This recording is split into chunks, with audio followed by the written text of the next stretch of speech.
12장을 찾겠습니다. 마태복음 12장. 우선 이제 처녀 마리아, 그리고 또 마리아 숭배에 대해서 한번 먼저 공부를 하고요. 이제 그리고 나서 예수 그리스도의 인성에 대해서 이제 공부를 하겠습니다. 우선 마태복음 12장 이제 46절, 마태복음 12장 46절부터 제가 읽겠습니다. 마태복음 12장 46절. 그분께서 아직 사람들에게 말씀하실 때 보라, 그분의 어머니와 마리아죠. 그분의 어머니와 그분의 형제들, 예수님의 반쪽짜리 형제들이죠. 아버지가 다르니까. 그죠? 그분의 형제들이 그분과 말하기를 바라며 밖에 서 있더라.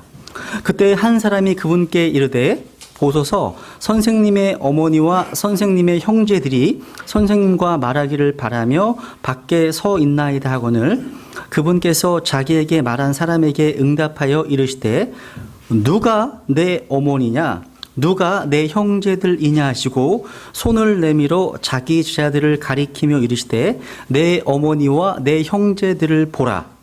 누구든지 하늘에 계신 내 아버지의 뜻을 행하는 자 곧 그가 내 형제요 자매요 어머니이니라 하시니라. 잘 아시는 것처럼 로마 카톨릭 교회는요, 이 마리아 숭배라는 교리가 있습니다. 그러니까 이 교리는 AD 5세기 경부터 이제 발전되었죠. 그러니까 지난 시간에 공부하셨던 것처럼 이 교리는요, 그 어거스틴이라고 하는 부패한 신학의 아버지, 이 어거스틴에서 이제 시작된 그런 교리입니다. 그러니까 마리아를 하나님의 어머니로 드높였다는 거죠. 그래서 이 마리아 숭배와 관련된 카톨릭의 주요 교리들에는 여러 가지가 있는데 그중에 한 가지는 마리아는 태어날 때부터, 그러니까 출생할 때부터 아무런 죄를 짓지 않았다. 그러니까 원죄에 물들지 않았기 때문에 전혀 죄를 짓지 않았다고 하는 성모 무염 시태설이 있습니다. 그러니까 saved from birth라는 교리예요. 마리아가 출생할 때부터 구원받은 사람으로 이렇게 언급되어 있는 거예요. 이러한 로마 카톨릭 교리가 성경에 있어요, 없어요? 당연히 없죠. 이것은 캐톨릭 교회의 전통일 뿐이죠. 그래서요, 그 천주교 서울대 교고 홍보교에서 나온 잡지가 있는데 이 믿는 이의 편지라는 잡지가 있어요. 이 잡지에 보면 마리아를 이렇게 소개하고 있습니다. 거기에 아주 이쁘게 디자인해가지고 마리아에 관련된 로마 카톨릭의 중요한 교리 하고서 이렇게 되어 있습니다. 마리아는 원죄가 없으신 분이십니다. 그 다음에 마리아는 하느님의 어머니이십니다. 마리아는 평생 동정녀이었습니다. 그 다음 마리아는 돌아가신 후 하늘로 승천해서 주님과 함께 계십니다. 이렇게 A4지를 나눠가지고 그 홍보 전단 물질에 이렇게 적혀 있어요. 아주 이쁘게 디자인돼서. 그래서 마리아가 평생 죄 없는 삶을 살았다라고 하는 마리아의 개송 무죄설도 있고요. 그리고 이제 아까 얘기했던 것처럼 마리아가 부활 승천했다. 그래서 마리아의 부활 승천설 이런 것도 있습니다. 근데 여기서요, 마리아의 무염 시태설은 모든 마리아 숭배의 기초가 돼요. 그러니까 출생 때부터 원죄에 물들지 않았기 때문에 평생을 죄 없이 살았다. 이게 모든 마리아 숭배의 기초가 됩니다. 그러니까 이 마리아 무염 시태설은요, 이 마리아도 아담의 후손이기 때문에 당연히 원죄가 있어야 되지만 하나님께서는요, 예수 그리스도를 낳는다는 그 공로에 비추어서, 마리아의 공로에 비추어서 원죄에서 면제될 수 있도록 보호하셨다는 교리입니다. 마리아를요. 참 황당한 교리죠. 근데 그렇대요. 성경을 모르면 인간적으로. 이것은 1845년 교황 비오 9세에서 정식으로 반포돼서 로마 카톨릭의 교리가 되었습니다. 그래서 이 교리가요, 이제 발전하기 시작합니다. 그래서 마리아는 예수 그리스도의 어머니였습니다. 이런 표현. 이 말은요, 예수 그리스도의 신성에 비추어서는 거짓말입니다. 근데 예수 그리스도의 인간으로 오심에 비추어서 인성으로 봤을 때는 사실입니다.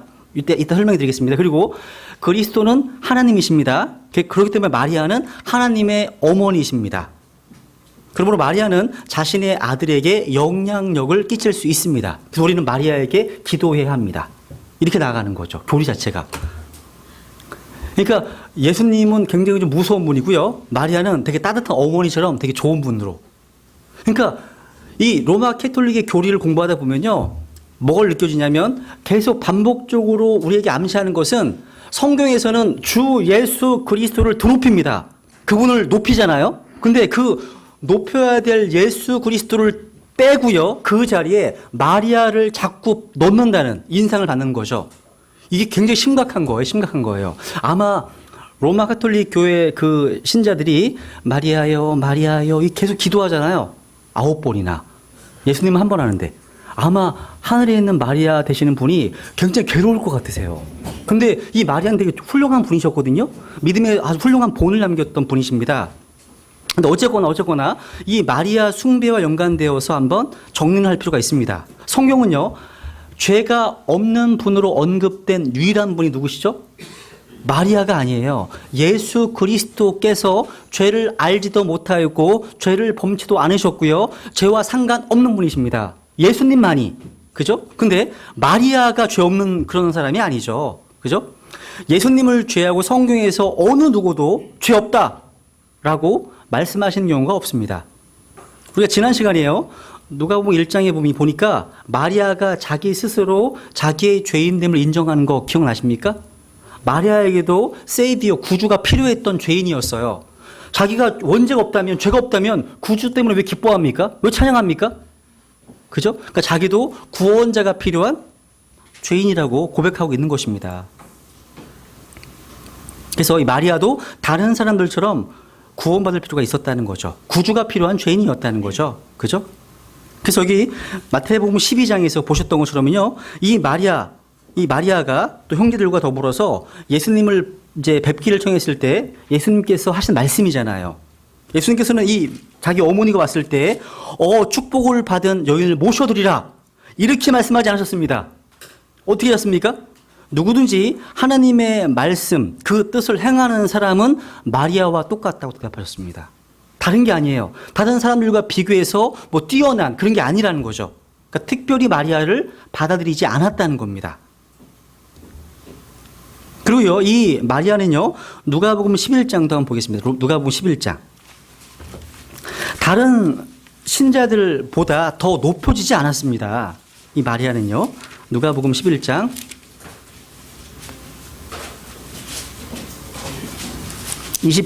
누가복음 11장 27절, 28절.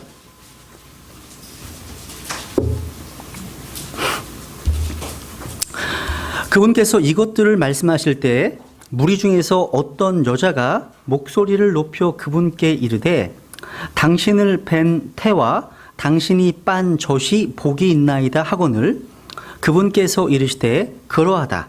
그러나 하나님의 말씀을 듣고 그것을 지키는 자들이 복이 있느니라 하시니라. 그러니까 어떤 여자가 예수님께 와서 마리아를 좀 칭송하려 했을 때 주님께서 어떻게 반응하셨습니까? 예수님께서는 하나님의 말씀을 듣고 그것을 지키는 자들이 자신의 육신의 어머니 마리아보다 복되다고 하신 겁니다. 아마도 주님께서는 훗날 하나님의 말씀을 무시하고는 교회의 전통을 따르려는 자들이 있을 것임을 미리 아시고서 이 구절들을 성경 기록에 넣어두신 것처럼 보입니다. 저는요. 우리는 이러한 내용을 통해서 계속 반복되는 현상이 뭐예요? 홀로 영광과 존귀받기 합당하신 예수님 대신에 누군가가 자꾸 그 자리를 강탈하려고 시도하는 것처럼 보인다는 거죠. 그죠? 또 마리아는요, 카톨릭 교회가 주장하는 것처럼 평생 동정녀가 아니었다는 거 공부하셨죠? 이것을 Mary Perpetual Virgin이라는 교리예요. 카톨릭 교리입니다.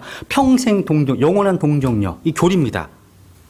우리 지난 시간에 예수님에게는 최소한 몇 형제들이 있었다고요? 기억나시죠? 아, 그렇습니다. 다 기억하시네요. 복습을 잘 하시네요. 훌륭하십니다. 네. 그러니까 최소한 다 7형제야, 합쳐서. 최소한이요. 더 많이 있다는 걸 알 수 있습니다. 근데 왜 카톨릭은 이 마리아를 이러한 영원한 처녀의 상태로 자꾸 끌어올리려고 할까요?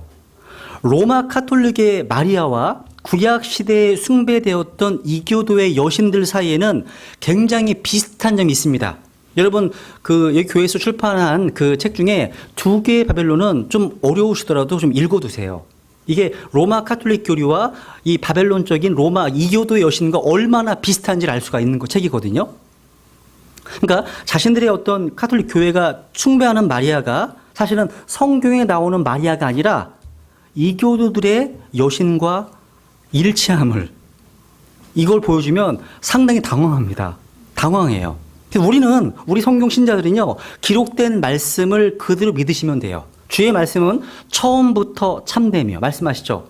교회의 전통과 성경이 다르면 우린 당연히 뭘 붙들어야 됩니까? 하나님의 말씀 붙들어야 되겠죠. 그리고 여기 아까 읽어드렸던 그 잡지에 보면 그 천주교 서울대 교구 홍보곡에서 나온 잡지에 보면 마리아란 또 나옵니다. 또 사모야, 이건 아까 사호에서 나온 거고, 사모에 나온 내용, 이런 내용 나옵니다. 마리아란 가장 높으신 분, 존귀한 분, 권력 있는 귀부인, 친숙한 사랑스러운 부인이란 뜻입니다. 마리아를 소개해요. 이게 홍보국에서 나온 전도지 같은 거예요. 거기에 예수 그리스도를 소개해야 되는데 마리아를 소개하고 있다고요. 한번 누가복음 1장을 다시 가보세요. 1장.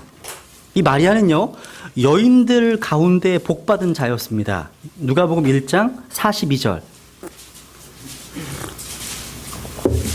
누가복음 1장 42절. 지금 엘리사벳, 침례 요한의 어머니가 지금 마리아를 축복합니다. 그래서 41절부터 보시면 엘리사벳이 마리아의 문안을 들을 때 아기가 그녀의 태 속에서 뛰노니라. 아기가 막 뛰노랍니다. 태 속에서. 엘리사벳이 성령님으로 충만하여 큰 소리로 말하이르되, 그다음 같이 읽죠. 시작. 네가 여자들 가운데 복이 있으며 내 태의 열매가 복이 있도다. 보시면 내가 여자들 가운데 among women 되어 있죠. among women입니다. above가 아니에요. 여자들 가운데 복이 있는 거예요. 성경에는요, 마리아보다 더 높이 복받은 자가 나와요. 기억나세요? 어보브가 있어요. 누구신지 아세요, 혹시? 한번 사사기를 찾아보겠습니다. 사사기 5장 보시면, 사사기 5장 보시면, 시스라의 장군을 죽였던 인물, 텐트에서, 바로 야엘입니다. 야엘. 사사기 5장 24절에 보면요,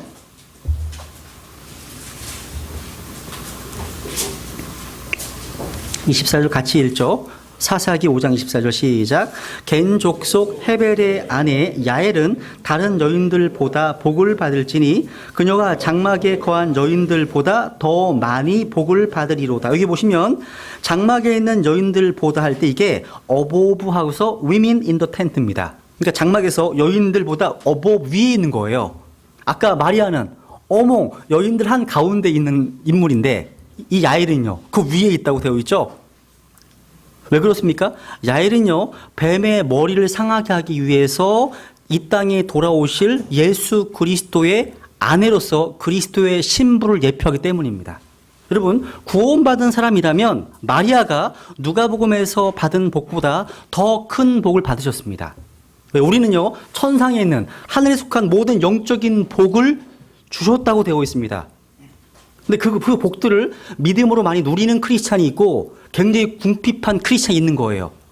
신앙의 성장은 하나님께서 우리에게 주신 영적인 축복들을 더욱더 많이 누리는 사람이 성장해 나가는 거예요.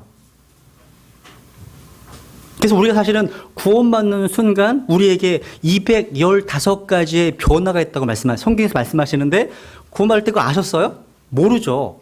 점점 하나님께서 우리에게 다 주셨구나. 생명과 경건의 모든 다 이미 다 주셨구나. 점점 알아가고 누려가는 거예요.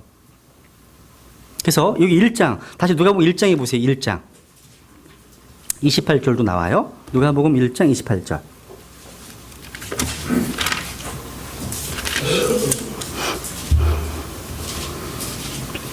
이 가브리엘 천사가 이제 28절에 보면 마리아에게 이렇게 말씀하고 있죠.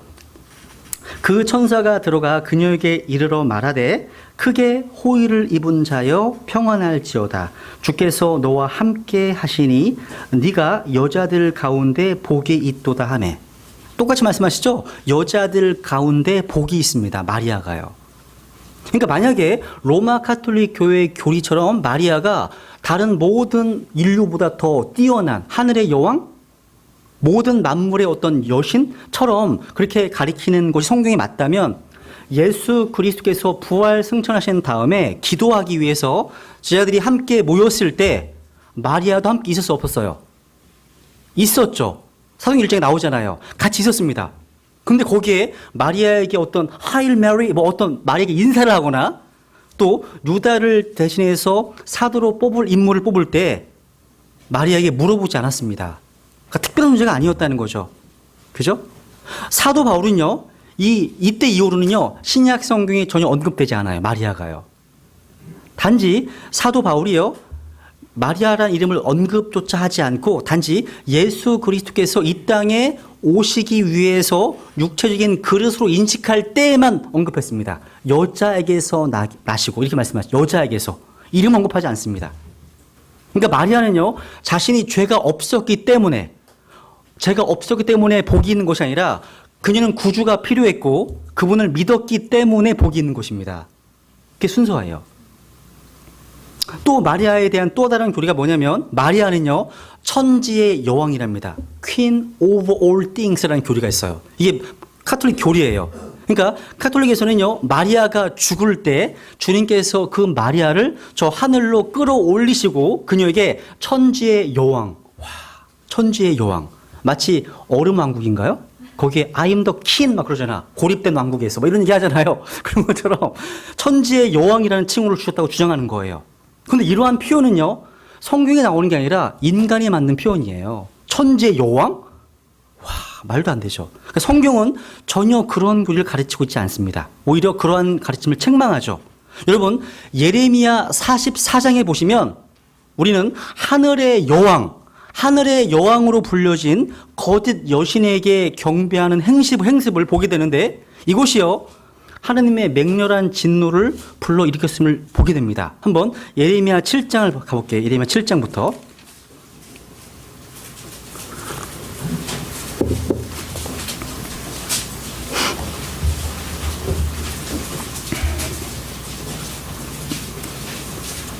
예레미야 7장 17절. 예레미야 7장 17절. 예레미야 7장 17절. 너는 그들이 유다의 도시들과 예루살렘의 거리들에서 무슨 짓을 하는지 보지 못하느냐? 18절. 자녀들은 나무를 모으고 아버지들은 불을 피우며 여인들은 가루를 반죽해서 납작한 빵을 만들어 그 다음 하늘의 여왕에게 바치고 더 Queen of Heaven, 하늘의 여왕에게 바치고 다른 신들에게 음료 헌물을 부음으로 뭘 일으킨다고요? 내 분노를 일으키느니라. 주가 말하노라. 그들이 내 분노를 일으키느냐?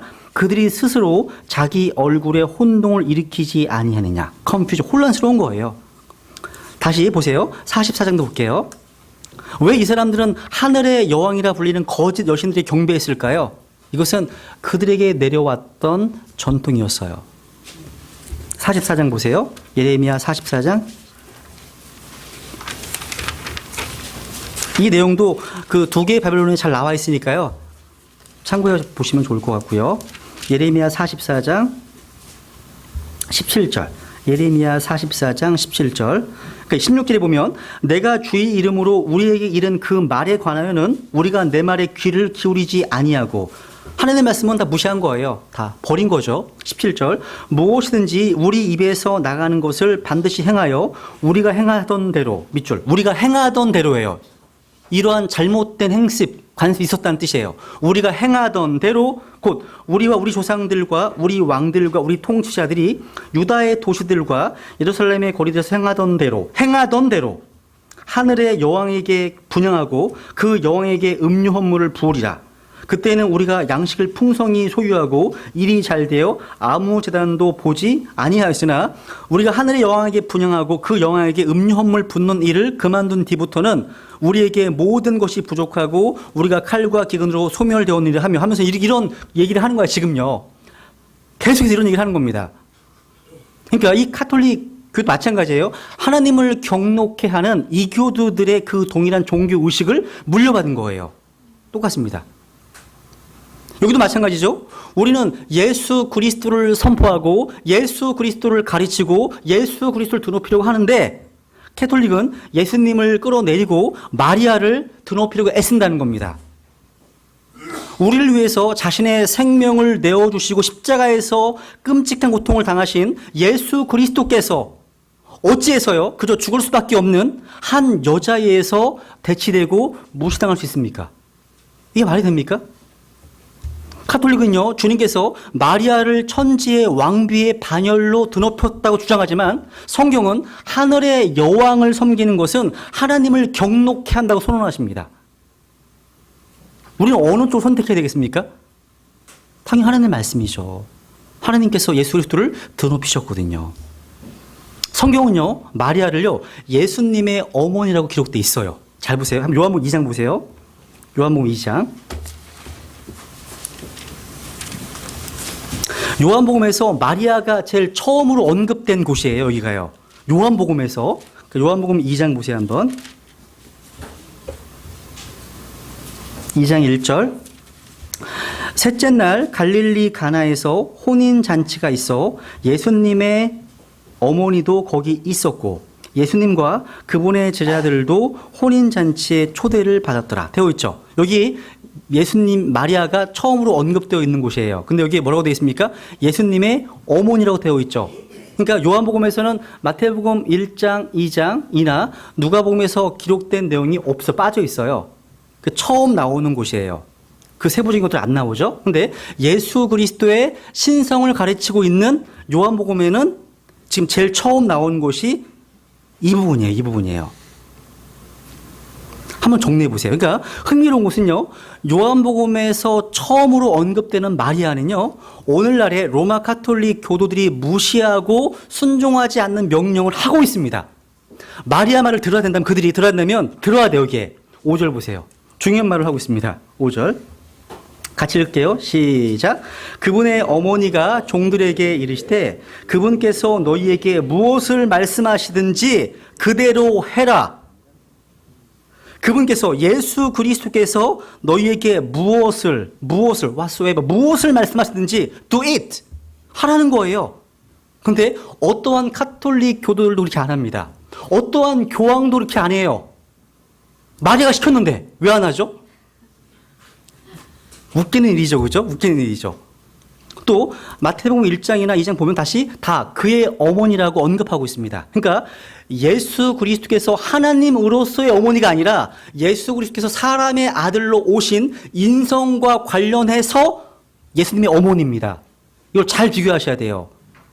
여러분, 하나님의 아들로 오신 예수 그리스도께서는요, 마리아를 부르실 때 어머니라고 부르지 않으셨습니다. 뭘로요? 여자요. 위에 보세요. 4절. 요한복음 2장 4절. 예수님이 직접 부르신 모습 보시면 달라요. 요한복음 2장 4절 보면 예수님께서 그녀에게 이르시되, 마리아에게 말씀하시는 거예요. 그녀에게 이르시되 뭐라고 되어 있어요? 여자여, woman, 여자여, 내가 당신과 무슨 상관이 있나이까? 내 때가 아직 이르지 아니하였나이다 하고 오늘 말씀하시죠. 그러니까 마리아를 부르실 때 여자여라고 부르시고 있죠. 그랬더니요, 많은 보수주의자들이, 또 많은 개혁주의자들이, 또 많은 로마 캐톨릭 교도들이 이 여자에 대한 헬라어는 존경의 의미다, 이렇게 설명합니다. 성경은 워먼으로 되어 있는데 그거는 함정이 있어요. 왠지 아십니까? 한 장만 넘겨보시면 요한복음 4장에 보시면 남편을 5이나 두고 있는 가늠한 여인을 향해서 워먼, 여자요 부르시거든요. 부르고 계십니다. 똑같이요. 4장 21절 보세요. 요한복음 4장 21절. 남편 5이나 두고 있었는데 지금은 남편도 자기 남편 아니래요. 그죠? 근데 21절 예수님께서 그녀에게 이르시되 누구라고 되어 있습니까? 여자여, 내 말을 믿으라. 여자여라고 되어 있죠? 똑같은 단어죠. 헬라어 인용해서 성경을 부인하는 거예요. 그거는요. 그죠? 근데 사복음서에 보시면요, 예수 그리스도께서는요, 마리아를 향해서 자신의 어머니라고 부르신 적이 있습니까? 없습니까? 한 번도 안 나와요.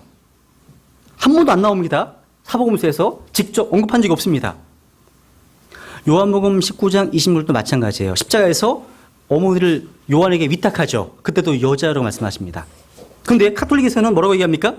마리아를 향해서 하나님의 어머니 마리아요, 이렇게 기도해요.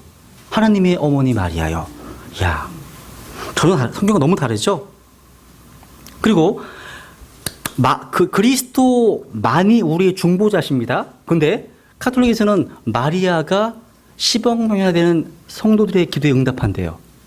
귀가 10억 개나 있나 보죠? 그 가능한 일인가요, 그게요?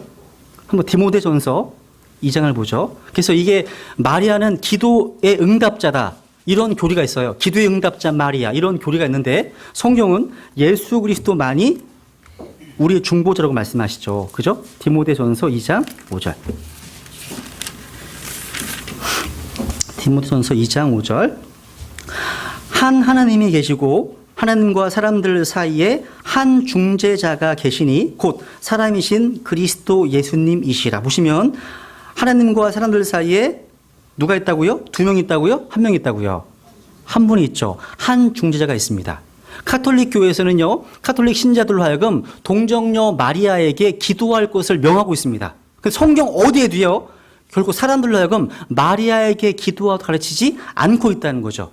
성경은 오직 한 하나님께만 기도하도록 명령하십니다. 그러니까 카톨릭의 교리문답서와 성경이 너무 달라요. 그래서 그 유명한 말씀이 있죠. 너는 내게 부르주자가 성경에서 킹잼성에서는 너는 내게 부르라. Call unto me 말씀하시죠. 누구에게 부르는 거예요? 하나님께 부르는 거예요. 환난이 닥쳐올 때도. 그러니까 수많은 성경 말씀들이요. 우리 인생길에서 어려움이 닥칠 때 어디로 피하라고요? 하나님께 피하라고. 하나님께 도피하라고 말씀하고 있다는 거죠. 마리아가 아니죠. 우리의 근심, 걱정, 무거운 짐을 마리아가 아닌 주님께 의탁을 하는 거예요. 성경은 그걸 말씀하고 있죠.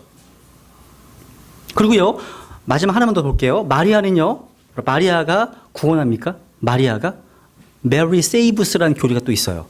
마리아는 또 다른 구원자래요. 거짓말이죠. 그죠?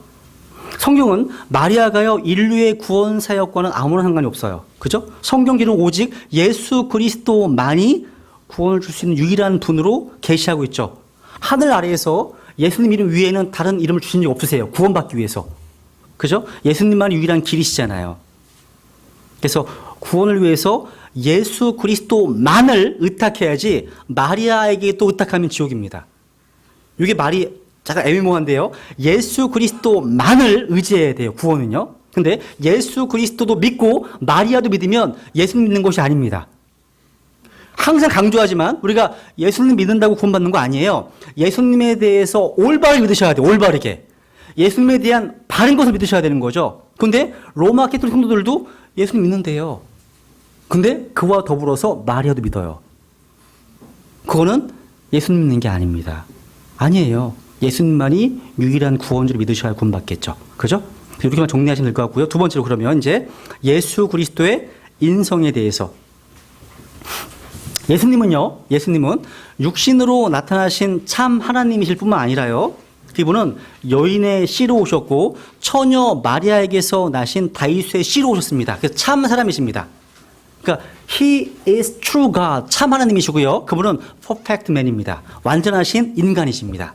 참 인간이십니다. 여러분, 영원하신 하나님으로서의 예수 그리스도께서는 결코 출생한 적이 있습니까? 없습니까? 없습니다. 그죠? 이해되시죠? 공부하셨죠? 영원하신 하나님으로서의 예수 그리스도께서는 출생한 적이 없으십니다. 왜냐하면 이분은 항상 만물 이전부터 항상 존재해 오셨던 I am이시거든요. 이분은요. 근데 성령님께서는요, 처녀 마리아에게 오셨을 때 인간의 몸으로 오신 예수 그리스도께서는요, 사람의 아들로서 하나님 아버지께 종속되는 인간으로서 잉태되신 것입니다. 이것이 바로 예수 그리스도의 인성에 대한 교리예요. 인성에 대한 교리. 우리가 다음 주에 공부하게 될 예수 그리스도의 신성과 인성에 대한 교리는요, 여러분이 정확하게 분별하셔야 됩니다. 왜냐하면 이단들의 특징은요, 예수 그리스도의 인성만 붙들고 신성은 믿지 않는 이단이 있습니다. 대표적인 이단이 여호와의 증인입니다. 반대로요, 예수 그리스도의 신성만 주장하고 인성을 거부했던 도세티스트들이 있었습니다. 그러니까 어디 한쪽으로 치우치면 이단이 되는 거예요. 한쪽에 치우치면. 균형 잡힌 교리를 갖고 있어야 되겠죠. 성경 전체적으로요. 사실 이 주제는요, 교회사 가운데 논쟁이 되어져 본 적이 별로 없어요. 다 인정하더라고요. 이 내용에 대해서는요. 근데 AD 2세기경에 도세티스트들만이 예수 그리스도의 몸의 실질을 부인했습니다. 그러니까 예수 그리스도께서 육신을 몸으로 입고서 이 땅에 오셨음을 부인했습니다. 그래서 기록된 책이 요한 1서예요. 그 책 때문에. 또 4세기에 보면 아폴로 나리안이라는 사람들이 있었는데 이 사람들도 예수 그리스도께서 참 웃겨요. 3분의 2만 인간이셨대요. 이게 왜 나오는데 이해가 안 가요. 아무리 봐도 이 내용 자체가요. 또 유티키안 파라는 사람이 있었는데 이 사람들은요, 그분의 몸은 신적인 몸이었대요. 신적인 몸. 그런데요, 기독교계의 대부분은요, 우리 주님의 인성을 다 믿습니다. 다 믿습니다. 웬만해서는. 그러니까 성경은 주 예수 그리스도께서 완전한 인간이셨다고 명백히 가르치고 있습니다. 그 내용이 주제예요. 그 내용이. 그러면 이제 성경을 찾아보겠습니다. 예수 그리스도는요, 이 땅에 인간으로 출생하셨습니다. 갈라디아서 4장을 보겠습니다. 갈라디아서 4장.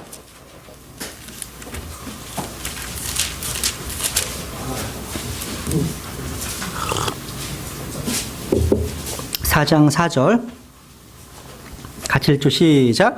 그러나 충만한 때가 이름에 하나님께서 자신의 아들을 보내사 여자에게서 나게 하시고 율법 아래에 있게 하셨나니. 여기 보시면 여자에게서 나게 하셨죠. 이게 킹 제임스 성경에서만 made of a woman으로 돼 있어요. made로 돼 있어요. 근데 다른 성경들은 다 born of a woman으로 돼 있어요. 여자에게 태어났다고 되어 있죠. 근데 made가 맞는 거예요. made가 맞는 거예요.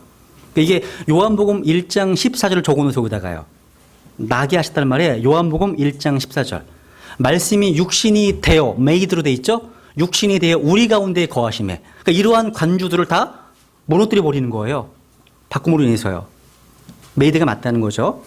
그러니까 초자연적으로 잉태하신 후에요, 예수님께서는요, 마리아의 태숙에서 정상적으로 발육하시게 되었습니다. 정상적으로 성장하신 거예요. 뱃속에서요. 되게 신기하지 않아요? 뱃속에서 태어나신 것 자체에 대해서. 그죠? 그러니까 우리가 아는 한 예수 그리스도의 그 출생, 그분의 몸이죠. 하나님께서 예비하신 몸이었습니다. 그 몸은요, 정상적이었고 자연스러웠습니다.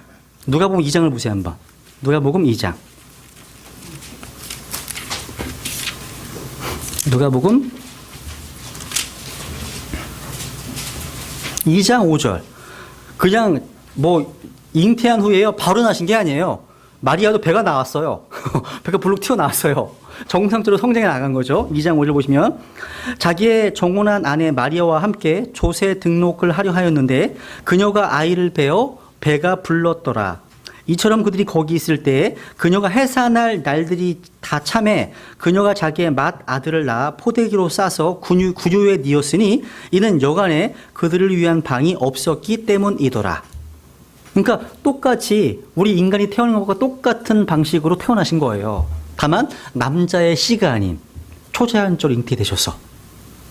그리고 예수 그리스도께서는요, 인간으로서 족보가 있으십니다. 마태복음은요, 요셉, 마리아 남편 요셉을 통한 예수님 족보를 설명하고 있습니다. 그래서 다윗의 왕자에 대한 합법적인 권리를 지금 내세우고 있는 거예요. 그래서 예수님께서는 바로 다윗의 씨이시죠. 그죠? 근데 누가복음 3장에 보시면 족보가 또 나와요. 또 나오는데 이것은 뭐냐면 헬리가 나오는데 헬리는 바로 요셉의 장인입니다. 그러니까 마리아의 족보가 나오는 거기에요. 달라요. 그러니까 예수님께서는 바로 여인의 씨로 오셨죠? 그죠? 근데 마가복음이나 요한복음에는 족보가 안 나오죠. 왜 안 나올까요? 마가복음은 종으로 오신 예수 그리스도를 제시하는 책이기 때문에 종에게 족보가 있을 리가 없죠. 그죠? 저는 족보가 있거든요. 나씨가. 그리고 요한복음은요, 족보가 왜 안 나올까요? 그분은 하나님이시기 때문에. 하나님이시 무슨 족보가 있어요? 그러니까 처음에 말씀이 계시라. 족보가 필요 없는 거예요. 항상 계셨기 때문에 그분은요.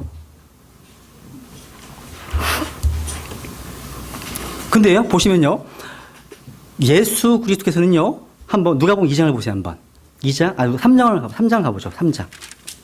누가복음 3장.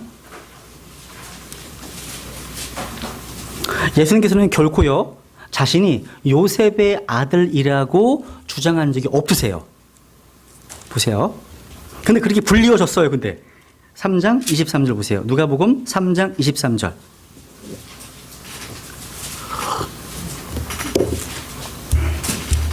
3장 23절.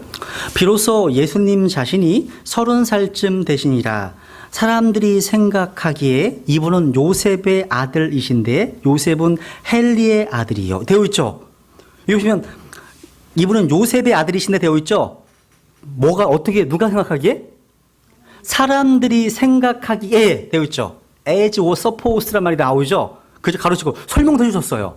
그러니까 무슨 얘기냐면 요셉이 예수 그리스도의 생물학적 아버지가 아님을 보여주기 위해서 아주 세심하게 기록하고 있어요. 세심하게. 누가는. 그래서요. 여기 앞에 보세요.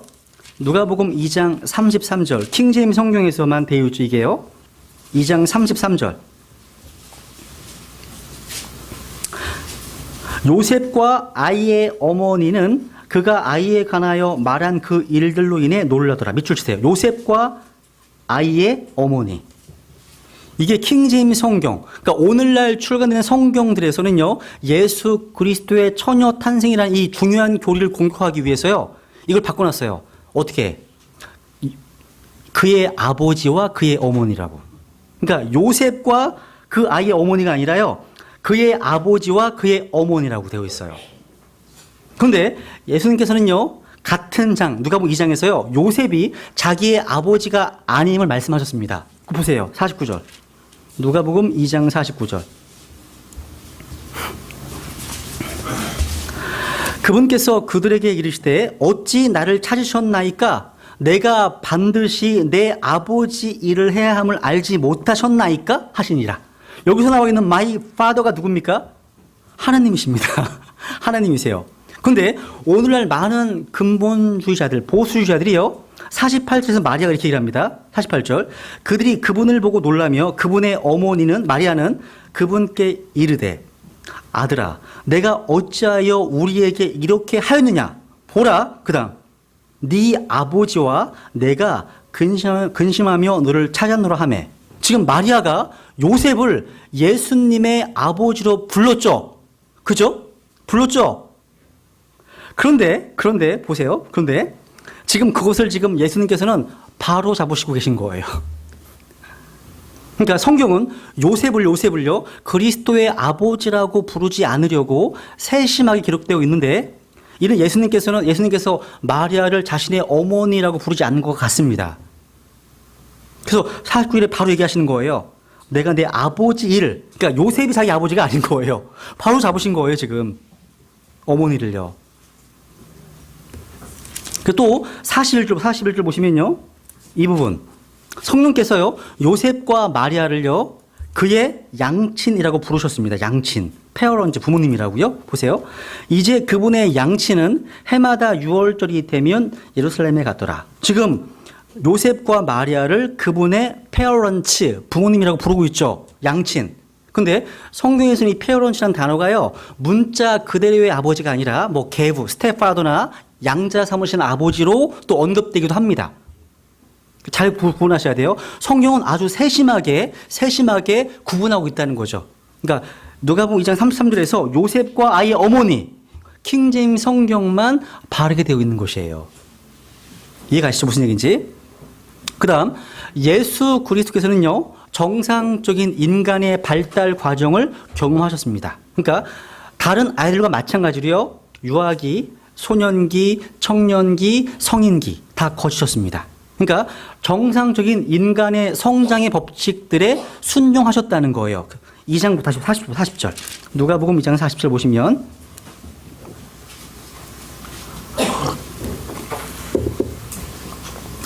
그러니까 이게 예수 그리스도의 인성을 믿지 않고 신성만 붙들게 되면 도저히 엄청 웃기는 얘기가요. 왠지 아세요? 40절 보세요. 40절. 아이가 자라며 영이 강하게 되고 지혜가 충만하며 하나님의 은혜가 그 위에 있더라. 46절 보세요. 그들이 사흘 뒤에 그분을 12살 때 예수님의 모습입니다. 그분을 성전에서 발견하였는데 그분께서 박사들 한 가운데 앉으사 그들의 말을 듣기도 하시며 그들에게 문제들을 묻기도 하시더라.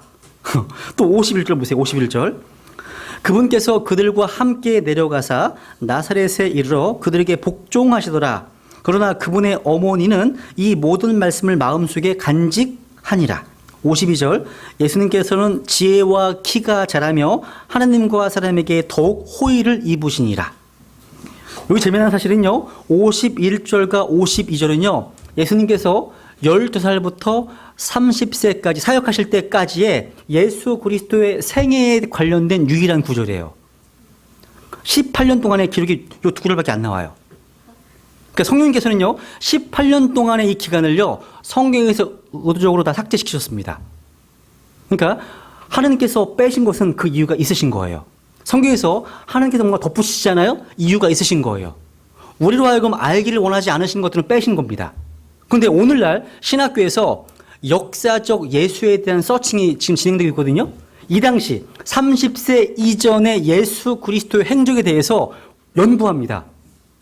부질없는 짓이에요. 부질없는 짓이에요. 예수 그리스도의 생애에 대한 기록은요. 4명의 기자가 기록한 사복음서에 완벽히 기록되어 있는 것. 그 외에는 덧붙이거나 뺄 필요 없습니다. 의미가 없는 거예요. 거기에 나와 있으니까. 여기 보세요. 근데 여기 보시면 예수님은 자라나셨죠? 하나님은 자라나시나요? 예수님은 자라나셨잖아요. 잘하셨습니다. 하나님은 잘하지 않으시죠. 만약에 하나님께서 자라나신 거라면 그것은 분명 사람이 되신 거죠. 사람이 되신 거죠. 또 예수님께서 질문도 하세요. 질문도. 46절에 보시면 문제들만 묻기도 하시죠. 야, 아니 이게 하나님께서 물어야 될 질문이 있으십니까? 또 히브리서 5장 8절에 보시면 예수님께서 순종을 배우셨다고 기록되어 있습니다. 순종을 배우셨다고요. 여러분 하나님께서 뭔가를 배우실 필요가 있으십니까? 하나님은요 아무것도 배우실 필요가 없으시죠. 그죠? 그러니까 예수 그리스도의 또 나이가 나와요. 23절에. 그죠? 3장 23절에 나오잖아요. 30살쯤. 그죠? 인간으로서의 나이가 기록되어 있잖아요. 하나님의 나이가 있어요? 없죠. 500살, 2000살 아무 의미가 없는 거죠. 그죠? 그거는. 그러니까 예수님께서는 지혜에 있어서 정신적으로 또 키에 있어서 육체적으로 또 하나님께 호의를 받죠. 영적으로 사람들에게 사회적으로 잘하셨습니다. 여러분 제가 성경론 시간에 지난 학기에 외경과 위경 기억나십니까? 그 위경 가운데 어떤 내용이 나냐면 예수 그리스도께서 30살 되기 이전에 하신 일이 나와요. 위경에. 소설에 소설. 근데 예수님께서 슈퍼보이로 언급되어 있어요. 슈퍼보이로. 그런데 여러분 요한복음 2장에 보시면 예수 그리스도께서 행하신 첫 번째 기적 뭐죠? 물을 포도주 만드셨죠. 퍼스트 첫 번째 이게요.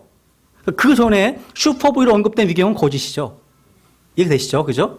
그러니까 웃긴 거예요. 그러니까 위경은 그냥 화장실에서 심심할 때 읽어보셔도 괜찮아요. 있으시면. 그 다음 보세요. 요한복음 4장에 보시면요.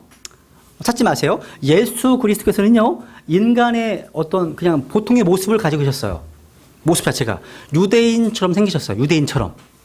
그래서 사마리아 여인이 예수님을 처음 만났을 때 당신은 유대인이시면서 금방 알아봤어요. 모습이 유대인이었습니다. 그러니까 머리털이 무슨 색깔이야? 유대인들. 네? 금발이요? 그렇죠. 시커멓죠. 검정색이에요. 유대인. 금발의 메시아 사진은 가짜예요. 저는 아무리 봐도 그 적그리스도 같아. 적그리스도. 너무 잘생겼거든요. 그죠? 전혀 아닙니다. 검정색 머리털입니다. 그리고 갈색 눈입니다. 갈색 눈. 그리고 황갈색 피부였습니다. 황인종이었어요.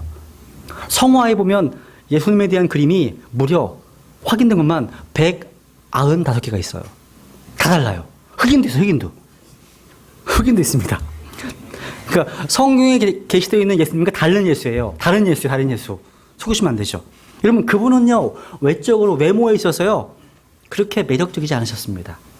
그래서 이사야서 53장에 보면 그분에게는 흠모할 만한 아름다움이 있다 없다고요?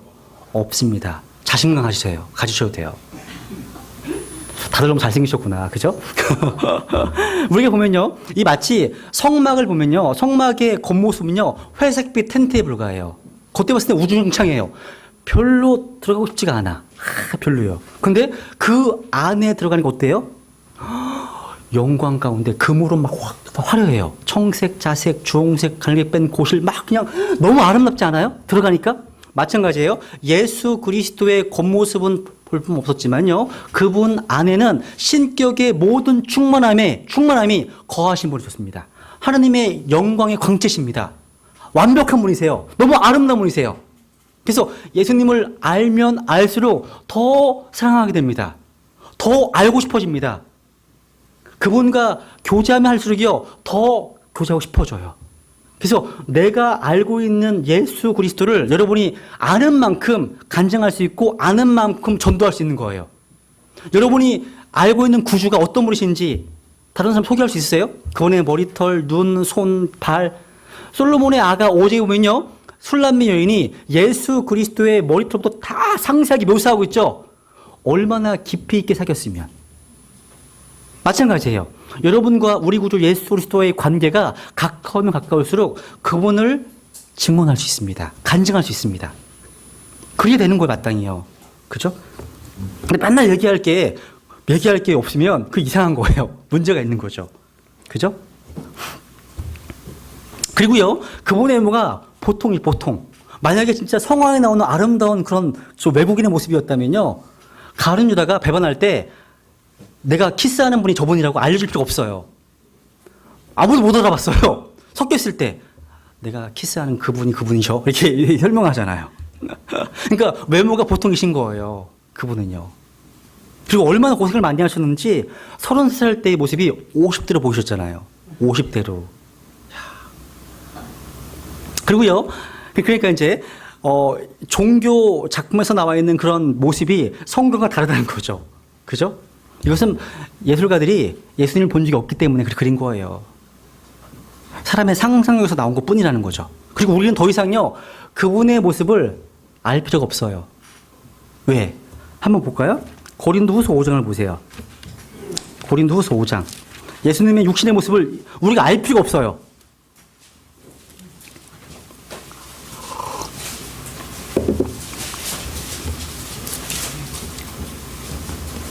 고린도후서 5장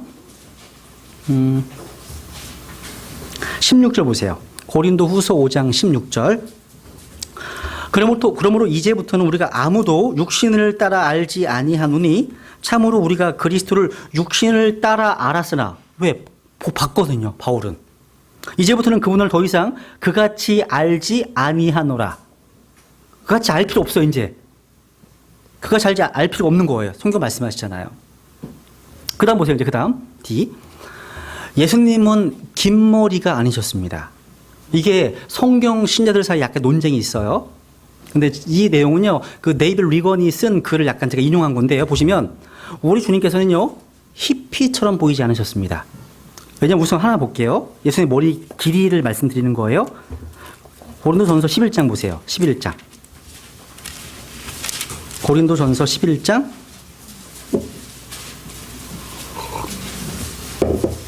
1절. 11장 1절. 내가 그리스도를 따르는 자가 된 것 같이 너희도 나를 따르는 자가 되라. 말하고 있죠. 14절 보세요. 14절.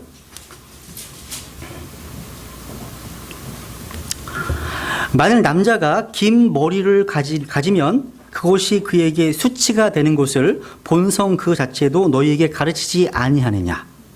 남자가 긴 머리를 가지고 있으면 그것이 뭐가 된다고요? 수치가 된대, 수치가요. 또요, 탈무드 같은 데 보면요, 유대인들은요, 매달 남성들에게 머리를 자르라고 규정합니다.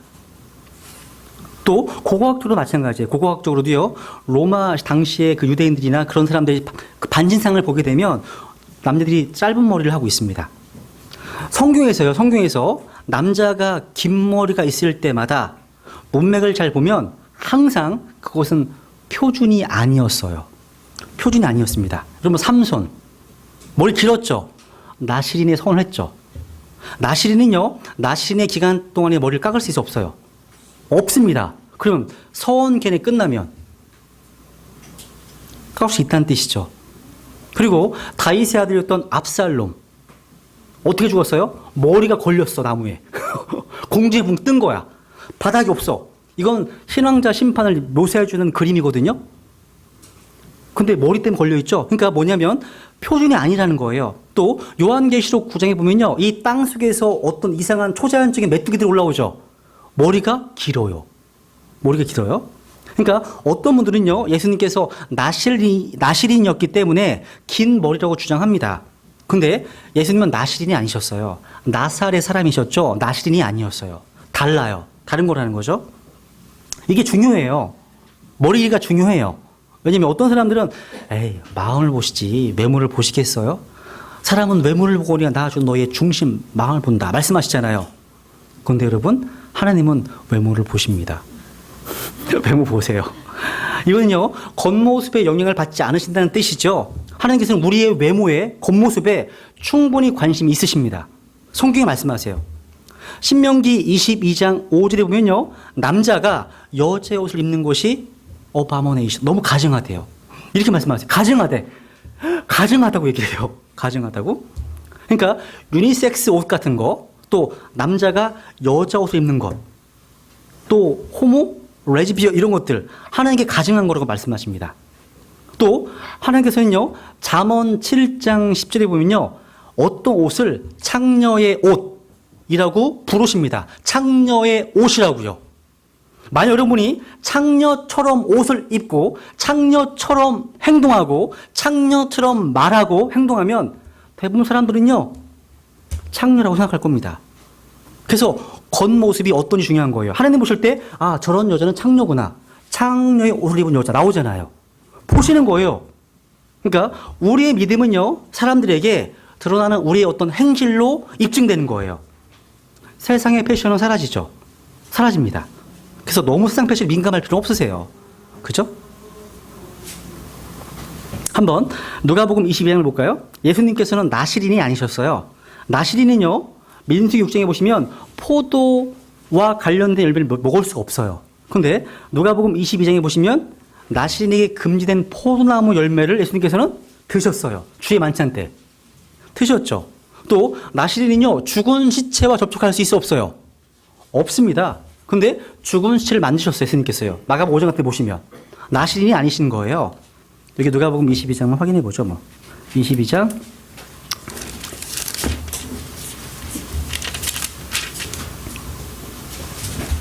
18절 보세요. 17절. 잔을 집으사 감사를 드리시고 이르시되 이것을 가져다가 너희 가운데서 나누라.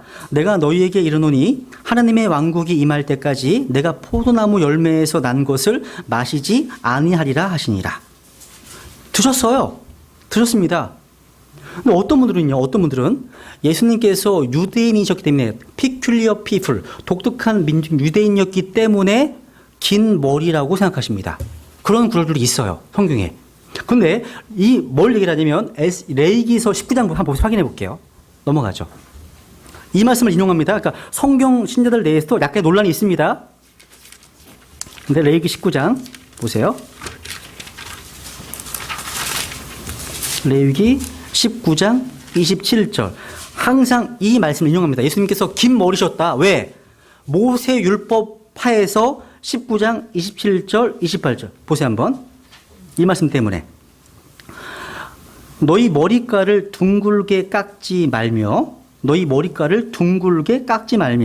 내 수염 끝을 훼손하지 말고 죽은 자를 위하여 너희 살을 베지 말며 너희 몸에 아무 표도 새기지 말라. 나는 주니라. 이 너희 머리카락을 둥글게 깎지 말라. 이 내용 가지고서 예수님께서는 머리를 안 깎으셨다고 하시는 거예요. 근데 이 말씀의 내용은요, 무슨 말이냐면 넘겨보세요. 레위기 21장 대머리를 말씀하시는 내용이에요. 레위기 21장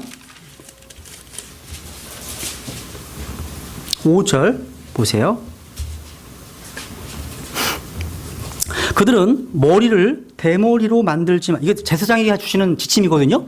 그들은 머리를 대머리로 만들지 말고 수염 끝을 깎지 말며 살을 베지 말고. 그러니까 대머리로 하는 거 하진 대머리를 말씀하시는 것이지 머리를 아예 깎지도 말라 그건 아니라는 거죠. 이해되시죠, 선생님인가? 그죠? 그러니까 규칙에 대한 예외는 압살롬, 삼손 이것은요 오히려 규칙을 증명하는 거라는 거죠. 그러니까 나시린이 서원의 날들 동안에 머리 깎는 것이 금지되었다는 거 사실은요 그 서원이 끝나면 때때로 머리를 깎았다는 뜻이에요. 그래서 에스겔서 5장 1절에 보면 이발사가 나와요. 이발사가. 참고로 한번 찾아보세요. 성경에 이발사를 언급하고 있다는 거죠.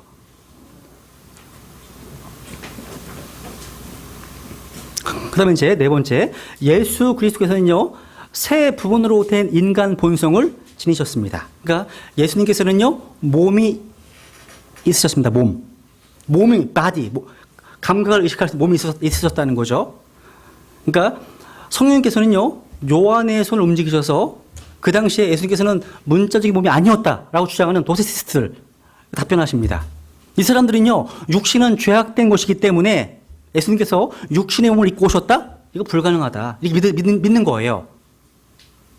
그거는 사도들의 상상일 뿐이라고 가리키는 거죠. 그런데 예수님께서는 몸이 있으셨습니다.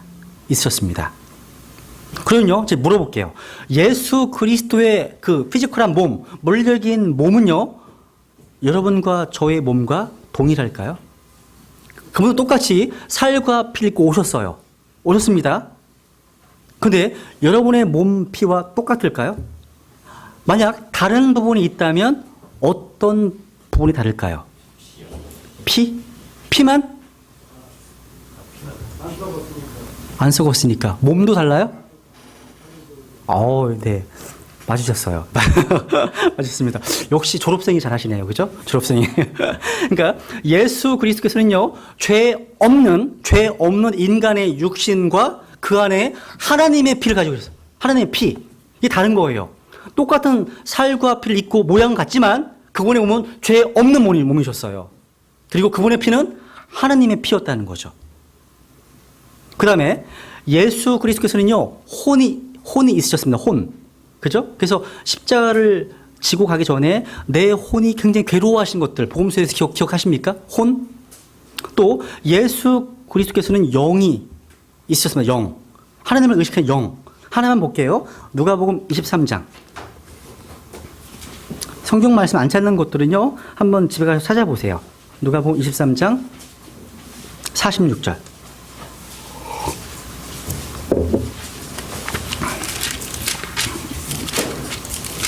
누가복음 23장 46절. 누가복음 23장 46절 보시면 같이 읽죠. 이제 십자가에서 운명하시는 내용입니다. 시작. 예수님께서 큰 소리로 외치시고는 이르시되 아버지여 내 영을 아버지의 손에 맡기나이다 하시고 이렇게 말씀하신 뒤에 숨을 거두시니 자 밑줄 내 영 밑줄 치시고요. 그 뒤에 고스트 숨. 여러분 혹시 영과 숨의 차이를 주목해 보세요. 지금 다르죠? 스피릿, 그 다음에 숨 말씀하시죠? 그러니까 우리가 죽는다는 의미로 쓰는 영어 표현 가운데 gave up, 숨을 거두셨다. 이렇게 번역되어 있잖아요. 여기 왜 숨이란 말로 바뀌어 있을까요? 그러니까 46절에 보면 내 영을 아버지의 손에 맡기나이다. 그러고 나서 말씀하신 뒤에 숨을 거두셨잖아요. 그죠? 구약에서 사람이 죽게 되면 숨을 거두어서 자신의 백성들에게 모아진다는 내용이 되게 많이 나오는 거 아세요? 되게 많이 나와요. 여기서 혼이요, 몸을 떠나서 낙원으로 가는 것을 말하는 거예요. 여러분, 사람의 숨은요, 그 사람의 영적인 몸이에요. 숨이요, 고스트가요. 그러니까 거룩한 영, 홀리 스피릿, 거룩한 영을요, 우리가 홀리 고스트, 거룩한 숨으로 부르죠. 그죠? 같이 성령으로 번역되어 있지만 영어들은 달라요. 홀리 스피릿이 있고요. 홀리 고스트가 있어요. 거룩한 영이 거룩한 숨으로. 그러니까 거룩한 영은요, 우리의 몸 안에 살아계신 예수 그리스도이십니다. 거룩한 영은요. 고로스 1장에 보시면 너희 안에 계신 그리스도, 또 그리스도의 영 말씀하고 있죠. 그죠? 근데 그 영께서 우리를 그리스도의 영적인 몸 안으로 넣으셨죠. 성령 침례에 의해서. 기억나시죠? 그죠? 근데 그분은 그리스도의 숨이신 거예요, 또. 그러니까 영어에 있어서요, 숨, 고스트는요, 죽은 사람의 영적인 몸이에요, 몸. 쉽게 해서 혼입니다. 근데 이 킹제임스 성경의 번역자들은요, 혼이라는 단어를 사용할 수 없습니다. 왜냐하면 헬러 푸시케가 아니거든. 다른 단어거든요. 그러니까 그리스도의 인간의 영은 하나님께 돌아갑니다. 그런데 그분의 혼은 아래로 내려가셨죠. 지옥으로 가셨죠. 그래서 킹제임스 성경 번역자들은요, 이렇게 그리스도의 영과 그리스도의 혼에 일어난 일들을 구별해 주었다는 거예요. 다른 거라는 거죠. 그리고 사도행 뒤를 가보세요. 2장 보세요, 2장. 사도행 2장.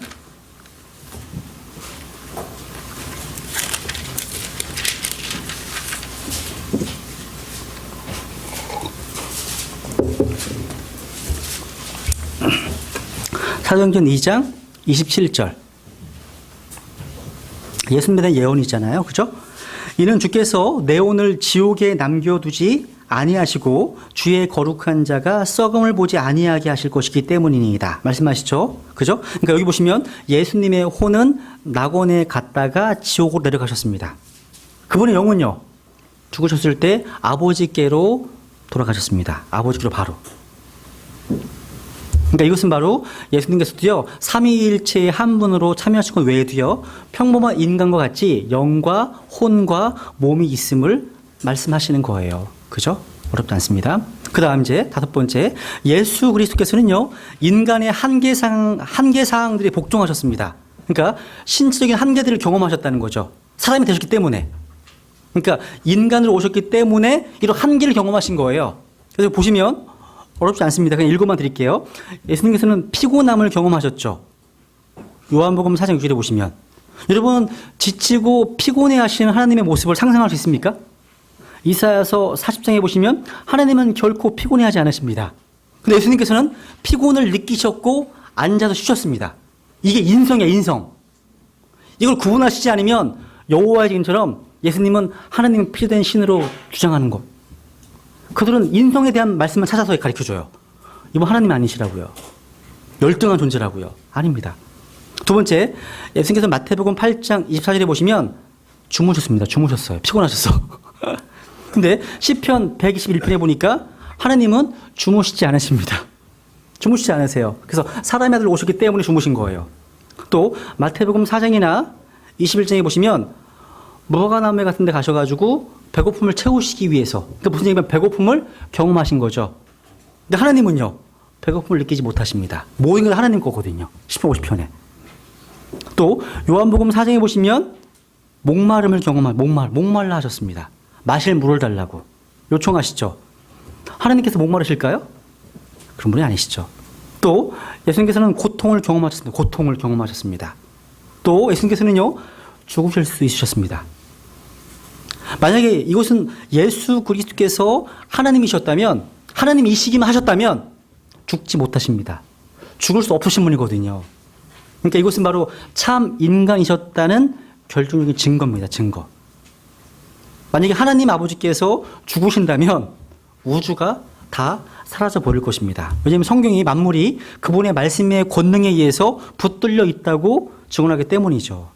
그죠? 그러니까 예수님께서도요, 인간에게 정해진 법칙에 따라서 죽으신 겁니다.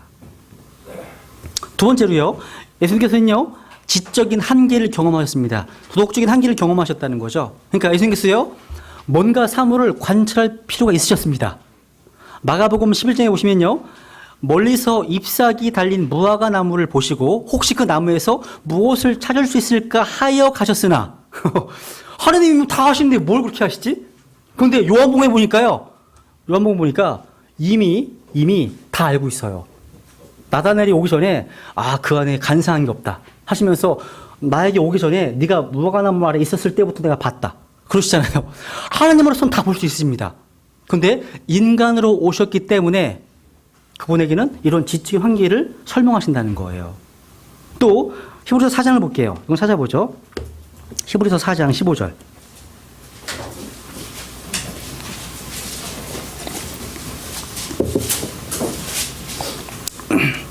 히브리서 4장 15절. 우리에게 계신 대제사장은 우리의 연약함의 감정을 몸소 느끼지 못하시는 분이 아니요 모든 점에서 우리와 똑같이 시험을 받으셨으되 죄는 없으신 분이십니다. 모든 점에서 시험을 받으셨습니다. 모든 점에서. 그러니까 육신의 정욕, 우리 생의 자랑에 대한 부분, 안목의 정욕, 이런 것들, 몸, 혼, 영, 이런 모든 시험을 다 받으셨습니다. 그래서 우리를 이해할 수 있으십니다. 우리를 동정하십니다. 그리고 예수님께서는 우리의 감정들을 경험하셨습니다. 그분은 길 잃어버린 양떼들을 보시면서 컴패션을 느끼셨습니다. 동정심, 불쌍히 여기셨습니다. 인간의 감정. 또 화를 그러니까 분노하기도 하십니다. 진노하십니다. 화를 내십니다. 사람들의 마음이 완악한 것 때문에 슬픔을 느끼셨고 진노하셨습니다. 또 그분은요, 인간으로서 슬픔을 느끼셨습니다. 우셨습니다. 마리아가 죽어 있었을 때 Jesus wept. 예수님께서 우시니라. 기록되어 있습니다. 우셨습니다. 또 사랑하셨습니다. 그러니까 인간의 감정들을 다 경험하셨다는 거죠. 또한 예수님께서는요, 영적인 한계들을 경험하셨습니다. 그분은요, 기도하실 필요가 있으셨습니다. 왜? 사람의 아들로 오셨기 때문에. 여호와 증인은 항상 이런 말씀을 인용해요. 자기가 하나님인데 왜 자기가 하나님께 기도하냐고. 바로 사람의 아들로 오신 인성으로서 기도하신 거예요. 그걸 구분하셔야 되겠죠. 그래서 성경에서는요, 예수 그리스도께서 아버지께 기도한 거에 대해서 무려 성경 한 장을 할애하고 있죠. 요한복음 17장에서. 또 누가복음 4장을 볼까요? 누가복음 4장 보시면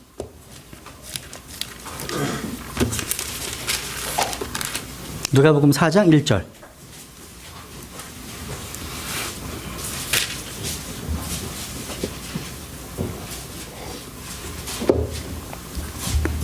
(4장 1절) 예수님께서 성령님으로 충만하여 요르단에서 돌아오시고 성령에게 인도를 받아 광야로 들어가사. 예수님께서 성령님으로 충만했다고 되어 있죠. 그죠?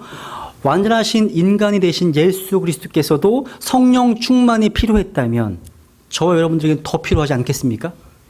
당연하죠. 그죠?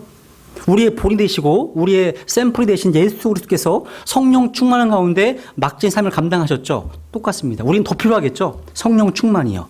그래서 이러한 사람의 아들로 오신 인성의 측면에서 봤을 때 성경에서는 보면 그리스도께서는 아버지께서 더 위대하시다고 언급하셨습니다. 이게 신성이로서의 모습이 아니라 어떤 모습으로요? 인성의 측면에서 더 위대하신. 그러니까 이 땅에 인간으로 사역하시는 동안에서는 하나님 아버지보다 다 열등하신 거죠. 당연히. 제한이 많으니까. 사람의 아들로 오셨으니까. 또 예수 그리스도께서는요, 아버지께 온전히 의존하셨습니다. 그러니까 스스로 아무것도 할 수 없다고 고백하십니다. 사람의 아들로 오셨기 때문에. 또 예수 그리스도께서는요, 아버지의 보냄을 받았습니다. 바로 이것은 바로 지상의 메시아로서 이스라엘 백성들에게 보내어진 사람의 아들로서의 측면으로서 이해하시면 돼요. 그죠? 그러니까 이 두 가지 측면을 다 이해할 때만 건전한 길을 가르칠 수 있습니다. 신성과 인성을 다. 또 그리스도께서는요, 아버지에게서 자신의 권위를 부여받았습니다. 구절을 한번 찾아보시면 돼요. 또 그리스도께서는요, 아버지의 권위 아래에 있었습니다. 또 그리스도께서는요, 아버지로부터 메시지를 받았습니다. 내가 무슨 말을 해야 되는지 그 모든 말씀들을 아버지로부터 받았다고 말씀하시는 거예요. 다. 또 예수 그리스도의 그 왕국은요, 아버지에 의해서 임명된 거예요. 그러니까 아버지께서 왕국을 아들에게 맡기신 겁니다.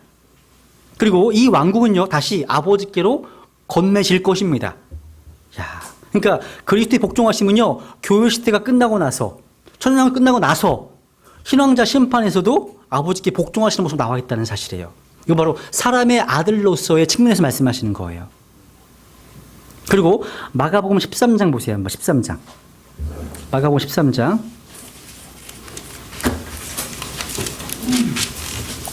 13장. 32절. 마가복음 13장 32절. 예수 그리스도께서 다시 오시는 날짜, 시간. 그러나 그날과 그 시각은 결코 아무도 알지 못하나니 하늘에 있는 천사들도 알지 못하고 아들도 알지 못하며 아버지만 아시니라. 왜? 마가복음에서는 아들도 알지 못한다고 되어 있죠. 마태복음에 이게 안 나와 있어요. 아들도 모른다는 빠져 있습니다. 왜? 왕이기 때문에, 마태복음은. 근데 마가복음은요, 종으로 오신 메시아를 드러내기 때문에 종은 몰라요. 근데 하나님으로서 자기를 알 수 있죠. 하나님으로서 알 수 있는 거예요, 다. 그죠? 이해가시죠? 그러니까 이런 이 땅에 자기가 언제 오실지 대한 지식을 스스로 포기하셨습니다. 그 다음에 아버지께서도 그리스도의 머리가 되시죠? 그죠? 그러니까 성육신하시기 이전에 예수 그리스도께서는요, 삼위일체 안에서 아버지와 동등하셨지만 성육신하심으로 인해서 그분께 순종하게 되셨다는 거. 순종. 인성으로서의 모습이라는 거죠. 그 다음에 이제 여섯 번째, 조금만 더 맞춰야겠네요. 네. 첫 번째, 예수 그리스도께서는 인간의 이름들과 칭호들을 받으셨죠. 그죠? Jesus, 예수라는 이름 자체. 이 이름 자체는요, 유대인들 가운데서 매우 흔한 이름들 중에 하나였습니다. 이 Jesus라는 말 자체가요. 히브리어로는 이게 조수아, 여호수아입니다. 여호수아. 여호수아는 여호와께서 구원하신다는 뜻이죠. 사람의 이름인 거예요. 바로 한 사람의 이름, 바로 예수, 지저스입니다. 두 번째 이제 사람의 아들, 사람의 아들이란 칭호죠. 한번 찾아보죠. 요한복음 5장 27절. 요한복음 5장 27절.